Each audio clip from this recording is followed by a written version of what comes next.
கடலூர் மாவட்டம் சிதம்பரம் நகராட்சியோடு தங்கள் ஊராட்சியை இணைப்பதற்கு எதிர்ப்பு தெரிவித்து 500க்கும் மேற்பட்டோர் உண்ணாவிரத போராட்டத்தில் ஈடுபட்டனர்.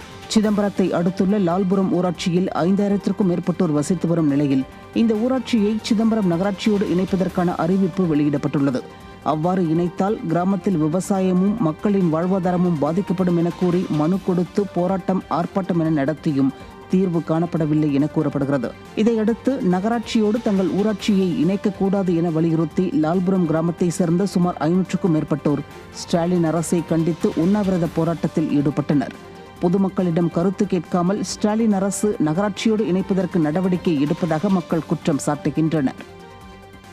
இந்த உண்ணாவிரதத்தை தொடர் உண்ணாவிரதத்தை விலக்கி இன்னைக்கு நாங்கள் சிதம்பரம் நகராட்சியிலோடு லால்புரம் ஊராட்சியை இணைக்கக்கூடாது என்ற ஒற்றை கருத்தோடு இன்றைக்கு பொதுமக்கள் அனைவரையும் திரட்டி இந்த தொடர் உண்ணாவிரதத்தை ஏற்பாடு செய்திருக்கிறோம்.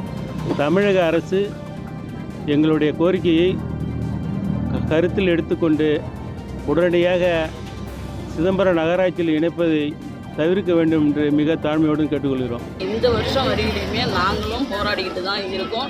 இதுவரையிலுமே மத்திய அரசும் மாநில அரசும் எந்தவித நடவடிக்கையுமே நடவடிக்கை எடுக்கலன்னொடனே இப்போ 15 நாளைக்கு முன்னாடி கூட நாங்கள் போய் சப் கலெக்டர்கிட்ட மனு கொடுத்து பேசணும்.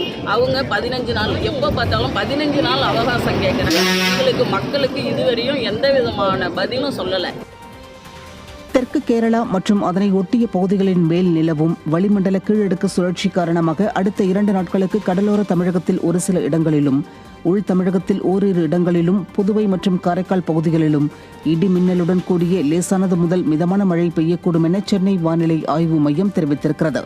மேலும் நாளை தஞ்சாவூர், திருவாரூர், தூத்துக்குடி உள்ளிட்ட 8 மாவட்டங்களில் கனமழை பெய்ய வாய்ப்புள்ளது என்றும், நாளை மறுநாள் தஞ்சாவூர், திருவாரூர், சிவகங்கை உள்ளிட்ட 12 மாவட்டங்களில் கனமழை பெய்ய வாய்ப்புள்ளது என்றும் வானிலை ஆய்வு மையம் அறிவித்திருக்கிறது. சென்னை மற்றும் புறநகர் பகுதிகளில் வானம் ஓரளவு மேகமூட்டத்துடன் காணப்படும் என்றும், காலை வேளைகளில் லேசான பனிமூட்டம் காணப்படும் என்றும் சென்னை வானிலை ஆய்வு மையம் தெரிவித்திருக்கிறது.